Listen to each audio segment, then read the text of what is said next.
into the DNVR Rockies podcast, brought to you by Strava Craft Coffee. Remember to use the promo code DNVR25. You'll save 25% off your entire purchase of that CBD-infused, deliciously rich, and potentially life-altering Strava Craft Coffee. I'm your host, Drew Creasman. I'm the managing editor of DNVR Rockies. With me, as always, is beat writer Patrick Lyons. And on this episode, what in the world was that? I'll say the words out loud, and you all tell me in the comments, and Patrick here, as we were kind of alluding to before we came on, how believable they are. The Colorado Rockies won the series in LA against the Dodgers and actually took the rubber match so convincingly that Justin Turner was called upon to pitch the final inning for the Dodgers in the game. If you've been in a coma, first off, congratulations on the revitalization of your health. But two, this is all factual, as crazy as it might sound. And the Rockies have won their second road series of the year, and now they've just doubled their chances in defeating a World Series contender during the season in a series. They did it last year, the only team to beat the Dodgers in a series in general. Here they go and do it out on the road. They did it to San Diego now. They did it twice to San Diego. The second team that they beat or won a road series against. Yeah. And so it's a little unbelievable, and it's very sweet, not bittersweet. But it just is sweet that they were able to do this in a series in which the Dodgers all but rested their starting pitchers. They almost went out and tried to have a bullpen game just about every game. We didn't see Buehler. We didn't see Scherzer. Didn't see Julio Urias. Sure, Mitchell White is all right, and he held his own today to a degree. David Price came in off the backs of Corey Knebel, trying to do a little of the opener thing. Yeah. But hey, that one ended up working on Saturday. But at the end of the day, they did not end up sweeping, nor did they even win more than they lost. Yeah. They got beaten by, well, this part I shouldn't say celebratory, but one of the worst road teams in the history of National League Baseball. But the Rockies, man, they played fantastic, even in the loss on Saturday, and we'll break all that down. Yeah. But it was definitely, again, one of those series where you're really proud of this ball club and what they were able to do. And finally, the results of the game, the win, matched the progress that they had been making throughout this entire season. Yeah, and you wouldn't have expected to see it come in this particular series. Like earlier when I was predicting like they were going to get the better of like the Pirates and stuff when they were on the road, stuff like that. The Diamondbacks when they should have won that series and didn't. But it did finally break through. They've been playing better. We talked about how, if not for the bullpen collapses, they very easily could have swept in Chicago. And then again here, as you just alluded to, if not for another, really rough outing from Daniel Bard, who knows where game 2 of this one goes. You were that close to the Rockies taking all 3 of these. And you didn't get the A+ version of the Dodgers, but a couple of things there. One, the B version of the Dodgers is still better than most teams in the National League. Let's not kid ourselves for even a second.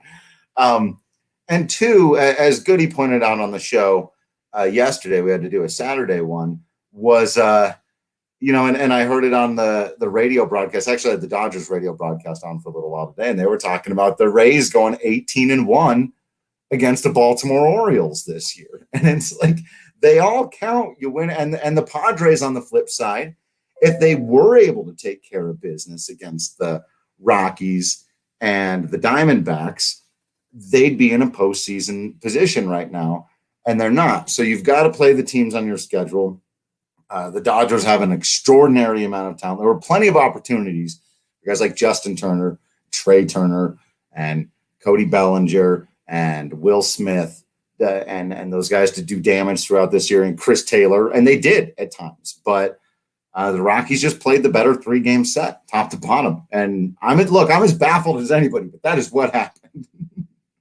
And as you said, they led in all 3 of these games. In fact, they scored first in all of these games. And even on Saturday, after the home run from Will Smith, they still ended up getting up 2-1. So, really it was about the pitching in every game for the Rockies, where the Rocks they controlled the game. And on Saturday, unfortunately, that meant, the opposite with everything that happened in Daniel Bard. But they controlled the tempo of everything, and they went in to Los Angeles after, again, a series in Wrigley where very competitive, but nearly got swept. And again, I can't say it enough that it's finally, if you're watching close enough, and most of you that are listening to this have seen them make those improvements throughout the year, and it just hasn't translated. Mainly it's been more of the offense than it has been the pitching. And right. I think there was 2 road trips, and they might have been back to back, maybe around in June, where the offense started doing it and the pitching wasn't doing it. And then, here in this series, they were actually able to do that. In fact, one thing I tweeted out was they have only had 8 sacrifice flies, right? They've only had 8 sack RBIs essentially all season long on the road. And 2 of them came in this series. Connor Joe ended up getting the first one on Saturday.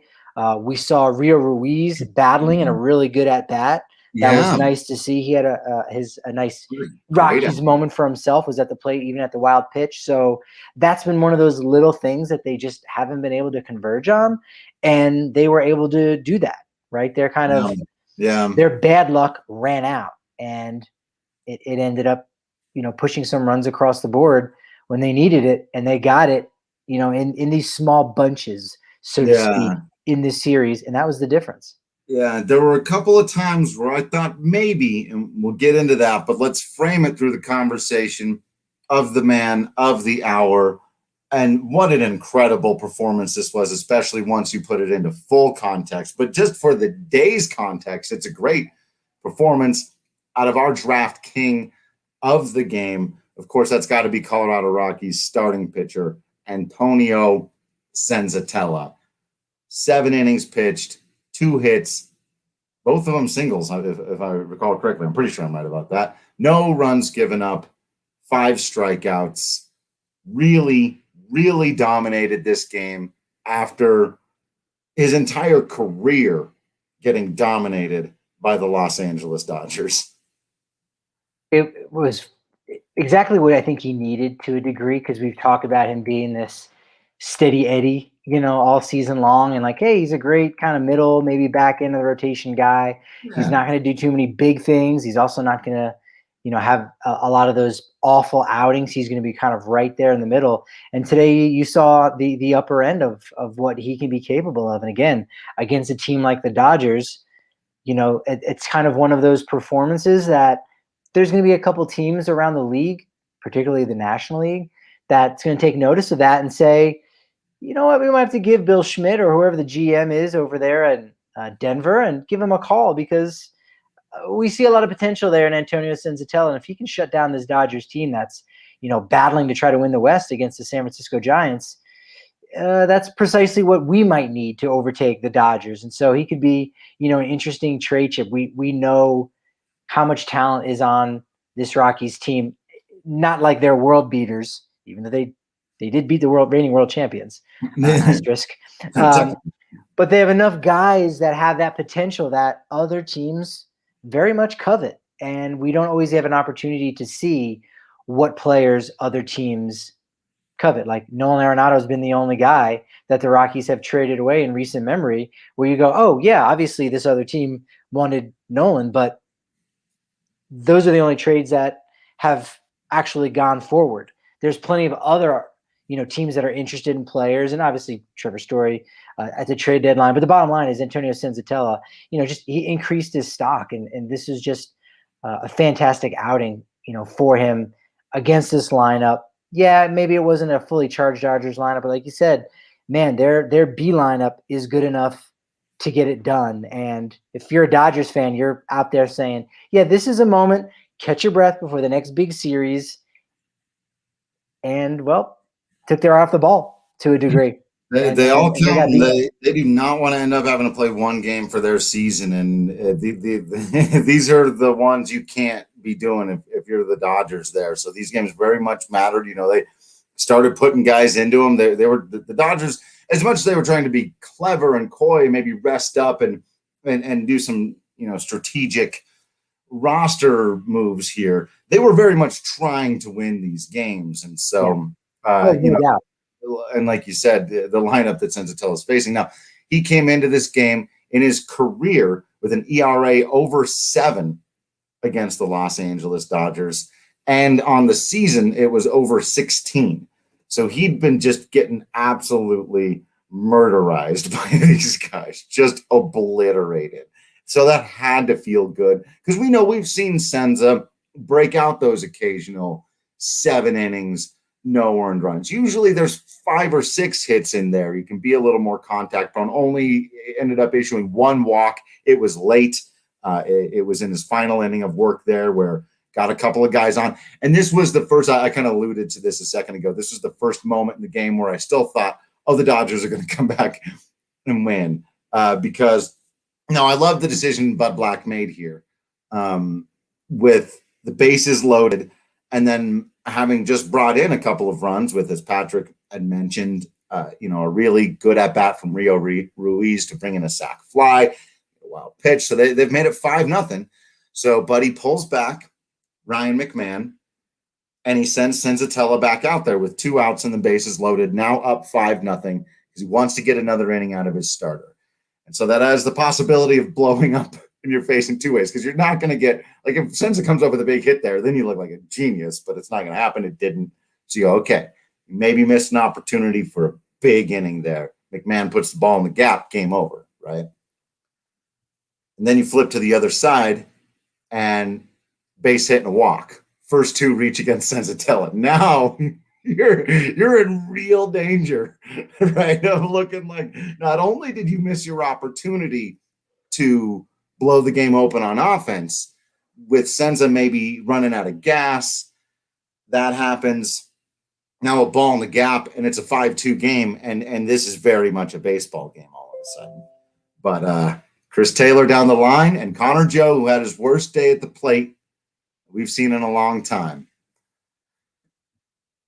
makes the catch, reaching over the wall, and it was, that was a deep sigh of relief moment. Senzatella somehow works out of that thing, finishes on a very positive note. It sucked the air out of the ballpark. You could even hear it when he made that catch. I don't know if that was fans were thinking, oh, he robbed him of a home run, or like, wrong fence. So that was not the home run wall.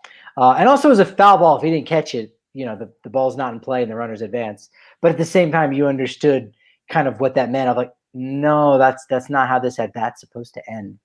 No. And I love that idea of Senzatella going back out there for the 7th, because, I sort of got the sense with Joe Kelly was kind of taking his time out there a little bit with the pitching change. I was getting a sense like, are they trying to like ice Senzatella because they want the bullpen? And we actually did see Kenley Jansen do it again the next inning, because if you were listening to the radio broadcast, Jack Horgan pointed it out that the clock didn't start for his 2 minutes to warm up between innings until Kenley Jansen reached the mound. So there was a delay at the start of the top of that inning. And so that's, again, just a nice little home field advantage, I guess, that the Dodgers are going to try to take advantage of. But it was all for naught. And their 5-0 victory is their biggest one since 2010, and it's their second biggest one ever. They won once. That's in 2010. They won 8-0. And in 2016, they won 3-0. But this is a 5-0 blanking. And it really sets up for a pretty exciting series. And even if, next weekend and this Thursday, Rockies will be back home for a 4-game set against Atlanta, 3 during the week against San Francisco. Even if that doesn't go great, even if it's 3-4 or 2-5, I think it's more likely going to be 3-4, maybe 4-3. The Rockies at home, we know, are just a different breed. But it sets up for a great final week where the Dodgers come, a strange one, Tuesday, Wednesday, Thursday. But now now the Dodgers are, 13 games until the end of their season. Every game is that much more valuable. And Yeah. they're going full strength, full force against the Rockies at home. And I think that could make for a really, really interesting, weekday series. And I hope Rockies fans turn out for that one, so that doesn't become another one of those games where it sounds like let's go Rogers, because we've got Rogers, right. Rockies going. But it could be a fun series of, okay, you know what? Each team has kind of gone back and forth a little bit. Dodgers have played really well against the Rockies at Coors Field, but I want the Rockies to win that one as well at home, because there's going to be full strength, and there's going to be no excuses by Dodgers fans at that point should the Rockies win yet again. I think Brendan might be the only person who really appreciates when the chants sound like that. He's going, hey, let's go Rogers. They love me here, man. It sounds like that when it's Padres and Rockies as well. It still sounds like that. Yeah. All right. I'll tell you who I'm toasting my Breck Brew to on this day. I've got the Mountain Beach. That's the sour. If you like a sour, I really do highly recommend the Mountain Beach. Very, very good. If you like an IPA, go with the Hot Peak. If you like an amber, get the Avalanche Amber. Yahir, he's got the Mountain Beach as well. Producer Yahir rocking the Mountain Beach. That's what's up. It's a good time for day game baseball. And remember, you can get a much bigger Breck Brew. Well, you get 15 can samplers at all the places where you buy beers and stuff, but you get a much bigger one when you're a member of the DNVR family. Do subscribe today at thednvr.com. You get access to all the written content, access to our Discord private chat room where we're always talking baseball 24/7, all the other sports, anything and everything under the sun. We'll also send you a free shirt when you order the annual today. So sign up again, subscribe at thednvr.com. And I do toast my Breck Brew to the bullpen, actually, believe it or not. You've got to do it. Now, we know we talked about, in game 2, Daniel Bard still continued to have his issues. But all things considered, and no, they're not perfect, clean innings. Tyler Kinley, very close to one today, caught a tough break there when Trevor Story loses a ball in the sun. And really, he got a little two wild pitches. You don't like that. The walks, you don't like that. But the strikeout to not allow any runs and keep the shutout intact, you love that out of this bullpen. And then Estevez, now this one's not a save opportunity because they're up by more, but with his first couple of chances at the 9th inning, looking very solid, Patrick.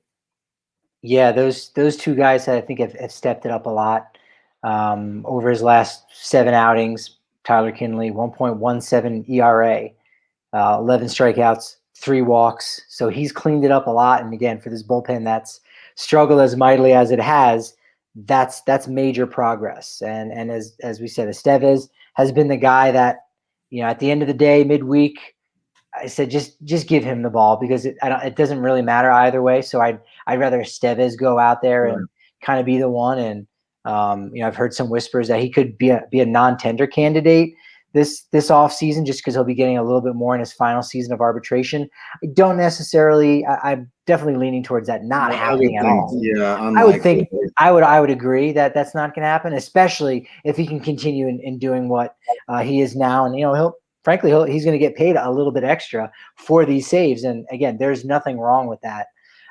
So I'm glad that he's back in the mix doing that, and maybe it allows Buddy to give Daniel Bard some time off, and it becomes Kinley in the 7th, Chassin in the 8th, Estevez in the 9th. And for a team that is not going to the postseason, that's okay if those roles end up shifting, right? Like a typical postseason club, they've got their 7th, 8th, 9th almost locked up from July on, right? They're acquiring a guy for the bullpen. We saw the White Sox do that in Craig Kimbrell, and that's fine for them. But when you're a team figuring it out, you can mix and match a little bit. And and those are 3 of the more veteran guys in the bullpen, really, when you think about it. I mean, Robert Stevenson's kind of at the middle point of being he's been around for a couple of years, but he's still really young and has a lot more years of service time left before you can even become a free agent. So you kind of have Kinley, Chassin, Estevez, the older guys besides Bard, in that bullpen. And so I think that makes sense right now for those guys as Gilbreth, Ben Bowden, Justin Lawrence when we see him, those guys to kind of get their opportunities, work them in when they need to. They also don't need to have these games. So you can play around with it and go, all right, Kinley, you've earned a spot in the 7th, so we're gonna make you that guy for right now. And if Buddy decides to turn around and give somebody else an opportunity, so be it, right? Because we know the young guys, a lot of these names on this roster in the next couple of years, some of them could be around for that next possible contending team if they do it sooner than later. So give them that opportunity, just like Estevez is getting that chance now in the closer's role. Give it to maybe some of those younger guys as we go forward. If it's not Kinley and Chacin and Estevez, 7th, 8th, 9th. Right. And I mean, even, Almonte's been better as of late. I know the ERA is still way up there, but he pitched 2 innings, no hits, couple of walks, 4 strikeouts in that game that kind of turned into a bullpen one with John Gray having come out. Obviously, we'll keep our eyes on that and hope that there's nothing too serious going on there with John. But yeah, like the bullpen in general, it's really obviously other than Daniel Bard, who's had the most important job in the bullpen until very recently, but they've been a lot better. So you got to toast to those guys a little bit. And of course, to the player who keeps making his bid for Player of the Month in August. Really, after his swing in the first inning of this game, the ball game was over, as it turned out, with the way the Rockies pitched. CJ Cron, man, another big one. And one of the things, like, if you were squinting at his work so far this year, a couple of weeks ago, and looking for, like, where is he really, like, what is the problem area? Like a lot of Rockies players throughout history, pretty strong splits, doing the vast majority of his damage at home, particularly in terms of the home run ball. But this road trip here, this is like, I can hit him anywhere, folks. Let's not kid ourselves. I can hit him anywhere. A couple of big blasts to power the Rockies to some wins. Really, he kind of carried the Rockies offensively in this series. He's been fantastic this month. And I want to get back to this idea that maybe Kyle Freeland could even be pitcher of the month. I don't know. He might end up – he may need to win because of have some other people doing their final start, because we're here – it's the 29th of August when we record. I was going to say he's not making another start. So we'll have to go and examine those numbers. But with the 3 RBI today, now CJ Cron has 33 for the month, which is the most of any player. He has 10 homers this month. Salvador Perez has 12 and might be somewhat of a feel-good favorite for some of the voters out there. I mean, again, he's in the American League. So don't have to worry about that. Yeah. But, right, because we're talking about NL player of the month. Just doing that. We're Bryce Harper has 9. And, again, according to Fangraphs, for a first baseman in Colorado, already you're probably starting on at -1 WAR. Like, before you even step to the plate, you're like, all right, I know it's your first plate appearance, but you don't have any homers yet. So we got to dock you for that because you're a first baseman in Colorado. And that actually has nothing to do with Todd Helton. It's just a statistical issue. He's been worth 1.6 WAR, and that's or 1.4 WAR, and that's almost been good enough for tops in the National League. And he's gonna have 2 more games in a somewhat hitter-friendly ballpark down there in Texas, and it could be interesting. Yeah, Jonathan, answer your question. It's an extraordinary value. They've got him on a 1-year. It was a minor league deal, wasn't it? They just brought it. It was an invite to spring training, basically, like a show up with. The promise was, and he was offered a contract actually this offseason by the Dodgers, but turned it down, particularly because he thought he was going to have an opportunity to play every day and win a job with the Rockies. We like to use the term bet on himself. And he won because he's going to make more money next year, whether it's the Rockies or somebody else. And he's still getting up there in age, so I don't think he's breaking anyone's bank. But I think you're looking at, a guy who's going to make $4 to $6 million a year and be looking for a couple of years. And I think if the Rockies signed him to a 2-year, $8 million contract, he'd be happy with it. They'd be happy with it. Rockies fans would be happy with it. And you go with it. So 1245 OPS in August that maybe went up today, Will. So yeah, I think if the Rockies match what he's looking for, and again, we know how some of these negotiations can go, playing hardball, and here's your quote, here's what we really would like to spend. Yeah, I think they can come together. I have a little bit of fears that he might not be back. He's almost played himself out of Colorado because, I don't know how much the Rockies are going to end up spending. I know they've talked about veteran guys, bringing them in, but some of the early numbers that I've been crunching suggest that they might not be adding all that much this offseason. And frankly, CJ Cron was on the discount bin. Couldn't the Rockies find another first baseman on the discount bin that could do the exact same thing without tying themselves for $8, $10, or $12 million? They could. They could do something like that. So again, we'll wait and see this offseason. But if the price is right, I would hope to think that both parties would want to say, hey, let's do this again, because I don't think Cron's going to be getting anything major, even with the great season he's having this year. I think there still might just be some general concerns about his age and whatnot. And he might be comfortable. We know some guys are just more comfortable when they find a place where they're welcomed. Shoot, this is his fifth team in 5 years. So it's like, you know what, I'll take a hometown discount just so I can have a hometown, right? The Rockies have been great to me. And so right. I do hope that they come together on that. We'll see. We'll see what happens this offseason.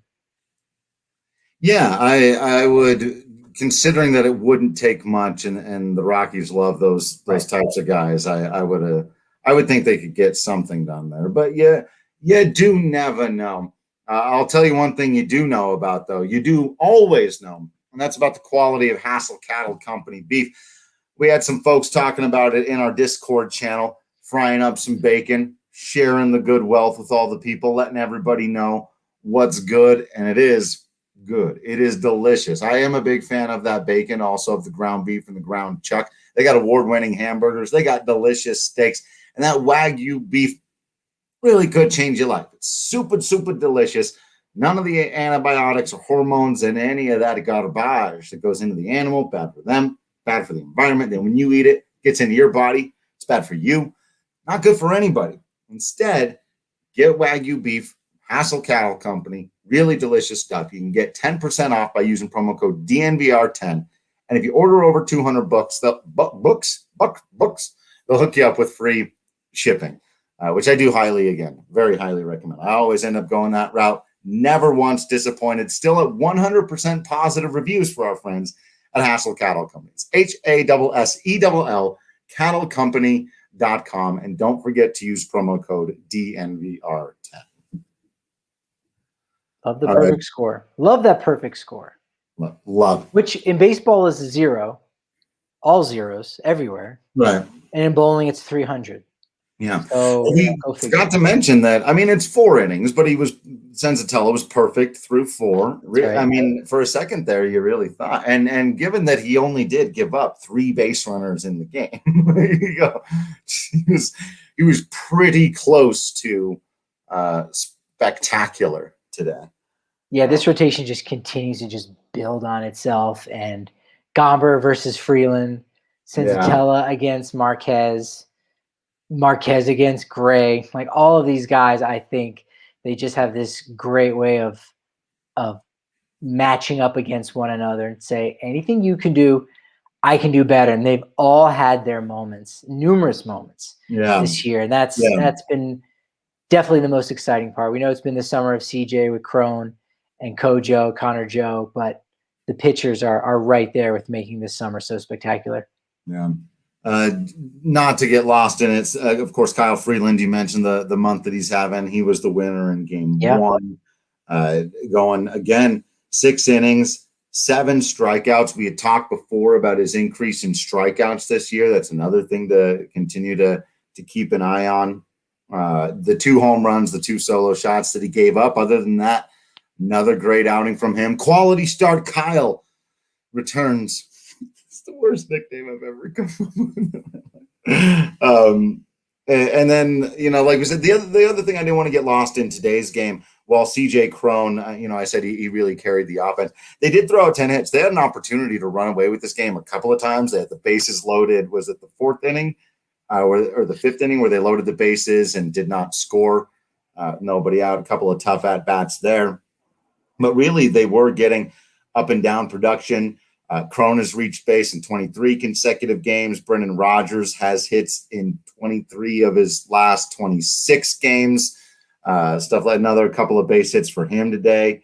Your prediction that Charlie Blackmon was going to have a really solid second half keeps going. Another base hit, couple of runs scored for Charles. Cobb, Blackmon today, and Trevor Story finally broke out of a slump. Been 0 for 23, done 8 games without a hit. And remember my stat that I've told you before about how Raimel Tapia has never gone 4 games without a hit, ever. Not never has he gone 4 consecutive games without a hit. Story was in a slump. It happens to lots of sluggers. This was starting to get to be a bad one, though. Finally came up with a double late as a part of that inning where the Rockies were able to get some insurance runs. But while they weren't always able to capitalize, they did keep the pressure on with the offense all day. I thought it was one of their better road offensive performances that wasn't one of those things where they just, score 13 runs in LA against the Angels or whatever that was. Like, this was a very solid, sustained offensive effort today. I know Story was probably hoping that Charlie would have gotten on his horse, found a different gear, and be able to score from first on that double, right? Didn't, but Freeland's numbers, again, I don't think it's enough to win NL Pitcher of the Month. He did go 4-0, and Adam Wainwright 5-1 with a 1.43 ERA. But the thing with Freeland is, again, he's doing this at home in Coors Field. Actually has higher strikeout numbers, strikeouts per 9, than Wainwright and Max Fried, 2 guys sitting ahead of him. Max Scherzer, he's a little bit behind on, but again, overall, what Freeland might be missing in ERA, I think he's just made up with gutsy performances against some really good teams. And one of my favorite things about Friday night wasn't even his performance on the field; it was his performance on Zoom later that night, because he said post game, quote, "I love taking wins from these guys. I love beating them in their own ballpark." And like, that was just a quote that I pulled out that I just thought was just wonderful to hear him just say that and remind people that, look, as much as the Dodgers may have a payroll that's more than twice of what the Rockies have, and they're the big market team, and even beyond what you see on the field, what they're paying, the Dodgers are paying for 2-3 times as much stuff everywhere else. They're the team. They're the big market team. They're the behemoths. And yet you hear Kyle Freeland saying, okay, that's great, but I want to go out there and I want to shove. I want to shove it in their face, in their home, against their fans. He's a Colorado kid there. And I think that's that little extra bit that sometimes you don't hear from guys to say, like, hey, I love beating these guys. You don't often hear that, but I think he has that's that. I grew up as a Rockies fan here in Colorado. That's the difference that you heard coming out of him, saying, I love to beat these guys, especially in their own ballpark. It's what he talked about during spring training, about the Rockies being a snake in the grass. And he got to do that and shove it right down their throats on Friday night. And I just thought that was fantastic. No, totally. I've actually noticed in general a kind of cultural centering around that idea for this team that, you can only good culture your way into so many extra wins, and they've got to get things done with the talent if their goal really is to flip this around and compete next year. But I do think that idea, they've, the John Gray, I want to be here. If you listen to Goody's podcast with Austin Gomber this week, everything that he had to say about the pride they take as a unit, as a starting rotation, and the way these guys approach it, and the kind of, we want to be here. Goody even said something about, John Gray relishes that challenge. I don't know if I put this in an article or just said it on the podcast before. If not, I'm going to reuse it in an article. So if someone calls me out on it, fine. But I've always compared rooting for the Rockies to playing an original Nintendo game, NES game, for those of you that are too young. I'm talking 8-bit, late 80s, early 90s. Those games were built to be way, way too hard. You're not actually supposed to beat them. You're just supposed to keep playing it over and over again. That's how you get replayability out of them. And that's what it's like, right? And it's that challenge of, you're not supposed to, but when that's part of what Kyle is saying there, what he is tacitly admitting without saying out loud, and he would never say these words, is I know we're not supposed to beat those guys. I know that as much as anyone because I grew up here. And I want to beat those guys. And you love it. And that's why, and there was a quote, we didn't really talk about this earlier in the year. And from a strategic standpoint, hate his approach all you want. But when Bill Schmidt came out and said, we're not going to be a farm system for bigger teams, that's what kids like Kyle Freeland want to hear, right? That's what these guys are gathering around as a culture of like, it's us against the world. No one expects us to be good. So we're going to invite everyone into our circle that wants to be here, to hell with everybody else. And we're going to go get them. We'll see how far they can take that. But I kind of love that that's their attitude right now. Like, yeah, right. you need that attitude at altitude. You've got to have it. And again, especially in this down time for the franchise, where it's like, look, they're not just going to give up. They're not just going to give in. Kyle's been around these guys, and a lot of this team is homegrown, so they've been around each other. They're playing for each other, and so that just takes on a different element to it. And also, too, as players, you have no control over what our front office is going to do. Are they going to rebuild? Are they going to trade everybody away? Are they going to bring in a bunch of new guys that we don't know, that might mess up our chemistry, or might send some of our friends packing to other organizations because there's not enough room? Like, you just don't have control over that. You have no control over what the other teams are doing, but you do have control over how you present yourself and what you're bringing to the ballpark every single day. And that's the one thing that this team has done, I think, better than ever. Just again, in the extremes, it shows that they're dominating at home. Clearly they're coming to the ballpark expecting the win. And yet on the road, they're trying as hard as they can. The results aren't there. They haven't been there. They were there this weekend in LA, but for the most part, they haven't been there, but they keep showing up to do that. Not just because they're paid, not just because they have pride, but because these guys, have a little something extra to them. And again, that's that brotherhood that they have, playing for one another, that you get from a homegrown group.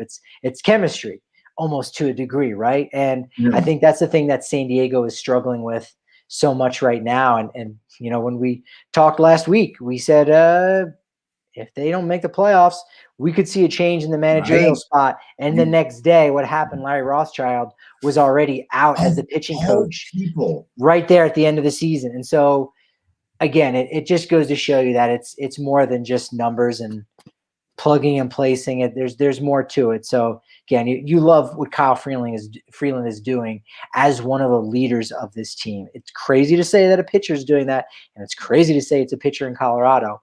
But the pitchers are leading this team, and Kyle Freeland is leading those leaders.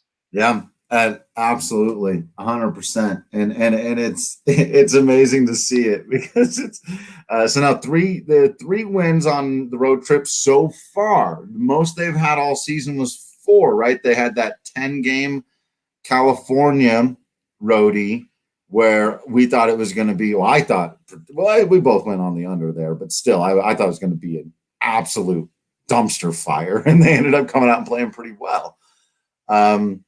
Now here, they've got 3 already.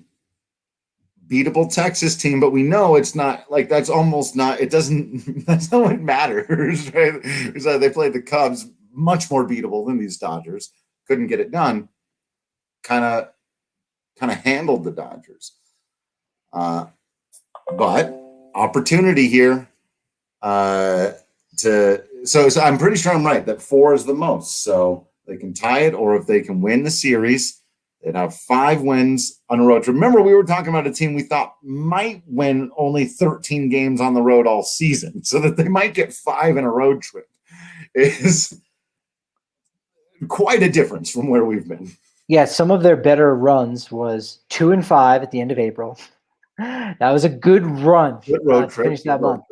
Around the All-Star break, when they won 2 out of 3 against San Diego, and then I think they went to LA, and that's where they won the first game the All-Star after the All-Star break. So they were 4-1 right around the All-Star break.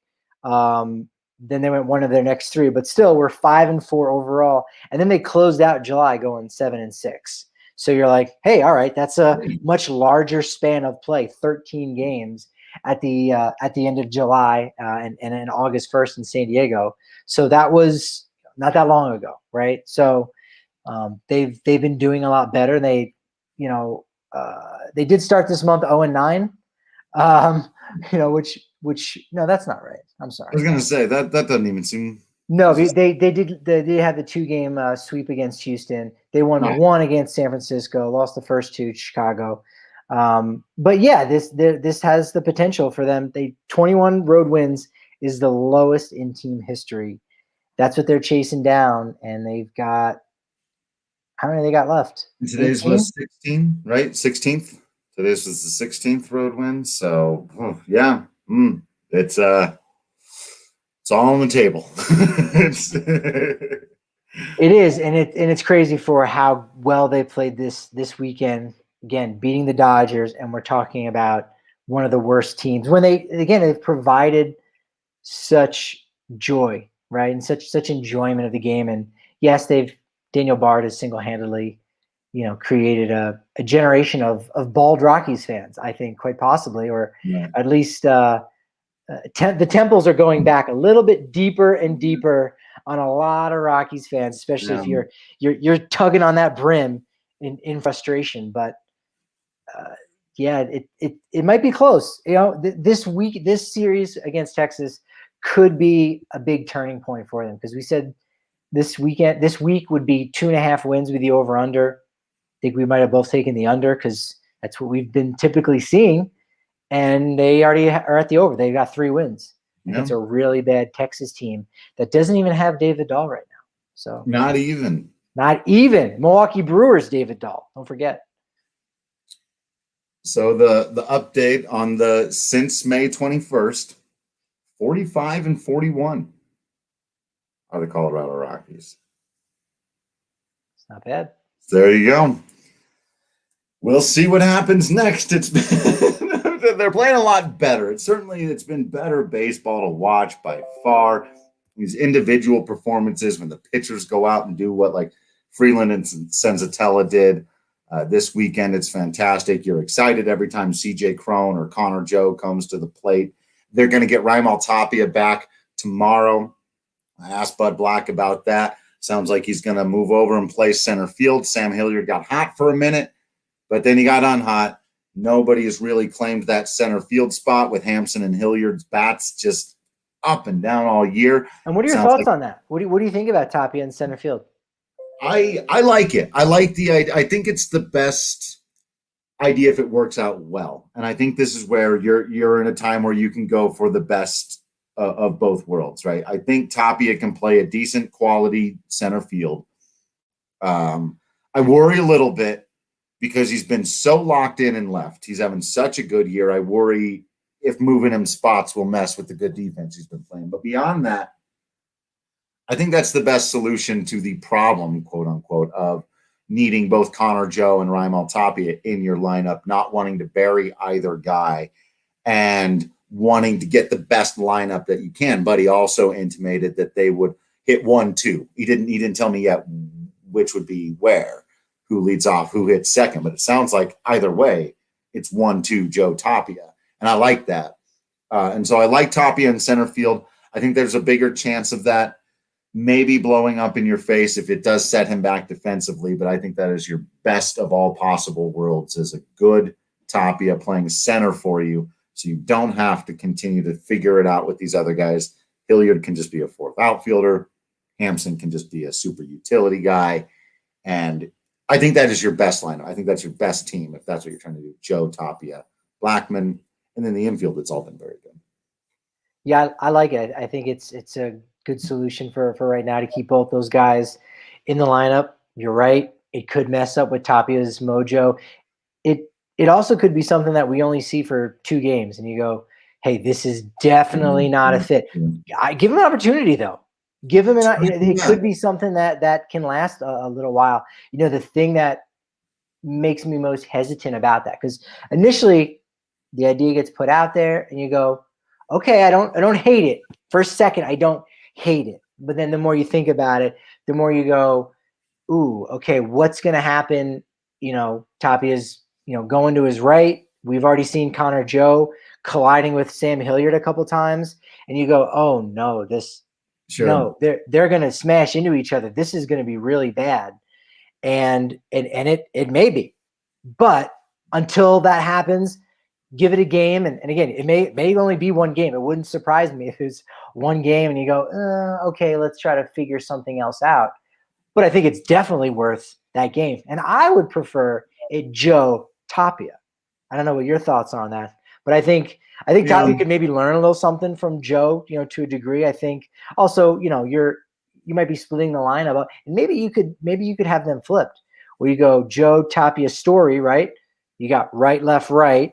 And then Blackman batting cleanup, or depending on what you want to do, you go Tapia, Joe, Blackman, Story. So you still got left, right, left. So if I thought about that for a while, what I would do is flip it for lefty righty on the hill that day. Okay. I would lead Joe. If there's a lefty on the hill, I'm leading off Joe, then going to Tapia. And in general, I think I agree with you. I like Joe's leadoff ability. I like his on base. I like that he can draw that walk. And then Tapia is not going to hit into a ton of double plays because of his speed. So you like his ability to keep the inning going because he doesn't strike out much. If he's getting those base hits now, that's a first and third, or if it goes into the gap, you're doing well there. So yeah, and then your power guys can slide in more naturally to the middle of the order. So I like all of that either way, but I don't think you've got a wrong answer there with the way both of them have been playing this year, which is pretty cool to see that the Rockies have that for a lineup that's really had its struggles and they still need more position player talent. You're suddenly like, oh man, we've got too many guys we don't know what to do with. And again, Texas, American League ballpark, they're going to have the DH. You might not even see Tapia in the outfield.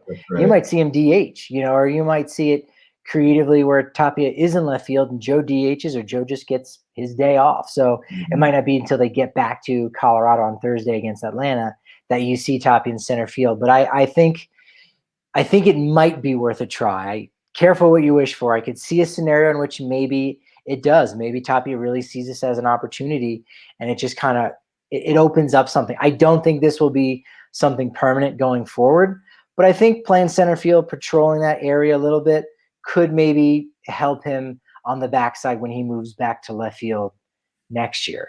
Again, could it go great where he's now the center fielder?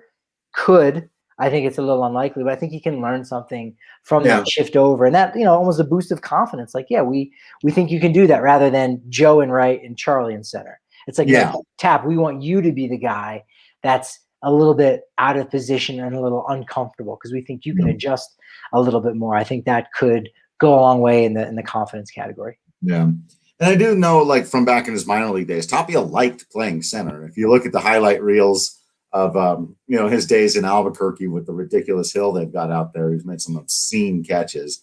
Tapia and left, Joe at first, CJ Carmen center.